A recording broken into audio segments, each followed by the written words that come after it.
ഒരു രഹസ്യ കൂടിക്കാഴ്ചയുടെ കഥ ഇന്ന് പുറത്തു വരികയാണ്.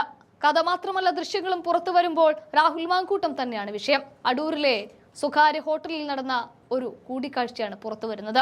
ഇവിടെ മാങ്കൂട്ടം ഒരു ചോദ്യം മാധ്യമങ്ങളോട് പുറത്തിറങ്ങിക്കൊണ്ട് ചോദിക്കുന്നുണ്ട്, ഇത്ര വാർത്താ ദാരിദ്ര്യമുണ്ടോ കേരളത്തിൽ എന്നതായിരുന്നു ചോദ്യം. മാങ്കൂട്ടം അങ്ങനെ തന്നെ കസറുകയാണ്. ഇന്നിപ്പോൾ അടൂരിലെ ഒരു ഹോട്ടലിൽ കോൺഗ്രസ് MP VK ശ്രീകണ്ഠനുമായി രഹസ്യ കൂടിക്കാഴ്ച നടത്തി എന്ന വാർത്തകളാണ് പുറത്തു വന്നുകൊണ്ടിരിക്കുന്നത്.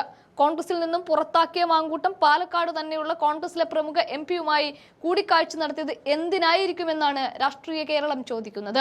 ആ കൂടിക്കാഴ്ച രഹസ്യമാണ് എന്ന് പറയുമ്പോൾ തന്നെ മാങ്കൂട്ടം പകൽ വെളിച്ചത്തിൽ തന്റെ കാറിൽ വന്നിറങ്ങി കൂടിക്കാഴ്ച കഴിഞ്ഞ് തിരിച്ചു പോകുന്ന ദൃശ്യങ്ങൾ എല്ലാം തന്നെ സകല മാധ്യമങ്ങളിലും ഇതിനോടകം തന്നെ നിറഞ്ഞും കഴിഞ്ഞു. അവിടെയാണ് 24 തങ്ങളുടെ മൈക്കും ക്യാമറയും പിടിച്ച് മാങ്കൂട്ടത്തിന്റെ മുന്നിലേക്ക് എത്തുന്നത്. കാറിലേക്ക് മൈക്ക് തിരികെ ഈ തെരഞ്ഞെടുപ്പ് അടുക്കുന്ന സമയത്ത് ഇങ്ങനൊരു കൂടിക്കാഴ്ച എന്തിനായിരുന്നു? നിങ്ങൾ VK ശ്രീകണ്ഠനുമായി സംസാരിച്ചല്ലോ തുടങ്ങി ഉത്തരത്തിനുള്ള സമയം പോലും കൊടുക്കാതെ 24 റിപ്പോർട്ടർ ചോദ്യം ആവർത്തിച്ചുകൊണ്ടേ ഇരിക്കുകയായിരുന്നു. അവിടെയാണ് ഞാനും ശ്രീകണ്ഠനും പണ്ടേ പരിചയമുള്ളവരാണ്, ഞങ്ങൾ കണ്ടാൽ മിണ്ടും സംസാരിക്കും, അതിനെന്താണ് കുഴപ്പം?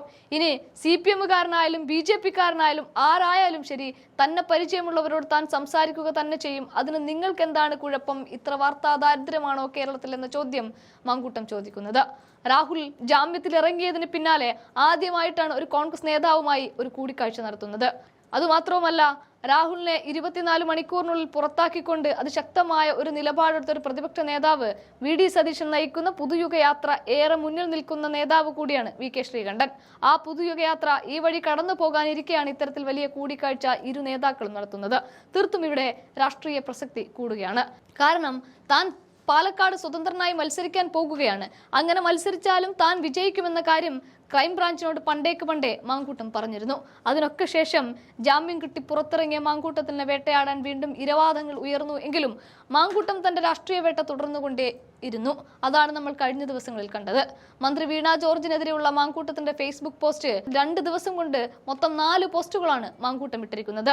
ആരോഗ്യമന്ത്രി ശ്രീമതി വീണയ്ക്ക് കയ്യിലെ ഈ കുഞ്ഞു മുറിവിൽ ഇത്ര വേദനിച്ചിട്ടുണ്ട് എങ്കിൽ ആരോഗ്യ വകുപ്പിന്റെ പിഴവിനാൽ കൈ മുറിച്ചു മാറ്റേണ്ടി വന്ന 9 വയസ്സുകാരി വിനോദിനിക്ക് എത്ര വേദനിച്ചു കാണുമെന്നതായിരുന്നു ആദ്യ പോസ്റ്റ്. വീണ ജോർജിന് നേരെ കരിങ്കൊടി കാണിക്കുന്ന ദൃശ്യങ്ങളിൽ എവിടെയാണ് ആക്രമണം ഉണ്ടായിരിക്കുന്നത് എന്ന ചോദ്യത്തോടെയാണ് വീഡിയോ സഹിതം ഉൾപ്പെടുത്തിക്കൊണ്ട് മാങ്കൂട്ടം കൊത്താൻ തുടങ്ങിയത്.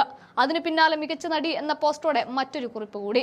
ശേഷം മെഡിക്കൽ ബുള്ളറ്റിൻ പുറത്തു വിട്ടുകൊണ്ട് സർക്കാരിന്റെ പിടിപ്പുകേടിനെ ചൂണ്ടി മുഖ്യനിട്ട് ഒരു കൊട്ടും കൊടുത്ത് സർക്കാർ ആശുപത്രിയുടെ ഇപ്പോഴത്തെ ശോചനീയമായ അവസ്ഥയെ ചൂണ്ടിക്കാണിക്കുകയും ചെയ്തു മാങ്കൂട്ടം. അതിനു പിന്നാലെയാണ് വീണ്ടും വീണ ജോർജ് പാതിരാത്രി ഡിസ്ചാർജും വാങ്ങി 400 കിലോമീറ്ററിൽ കാറിൽ പോയതിനെ അക്കമിട്ട് ചോദ്യം ചെയ്തുകൊണ്ട് അടുത്ത പോസ്റ്റ് കൂടി മാങ്കൂട്ടം ഇട്ടത്. ഇത്തരത്തിൽ തന്റെ അഭിപ്രായത്തെ കൃത്യമായി അടയാളപ്പെടുത്തി മുഖ്യമന്ത്രിയെയും CPM-നെയും മുച്ചൂടെ തീർക്കാൻ ഒരുങ്ങിക്കെട്ടി വീണ്ടും മാങ്കൂട്ടം ഇറങ്ങിയിട്ടുണ്ട്. അതിനിടയിലേക്കാണ് ഈ VK ശ്രീകണ്ഠനുമായുള്ള കൂടിക്കാഴ്ച. തീർത്തും അത് ഏറെ രാഷ്ട്രീയ പ്രസക്തി ഉള്ളതാണ്.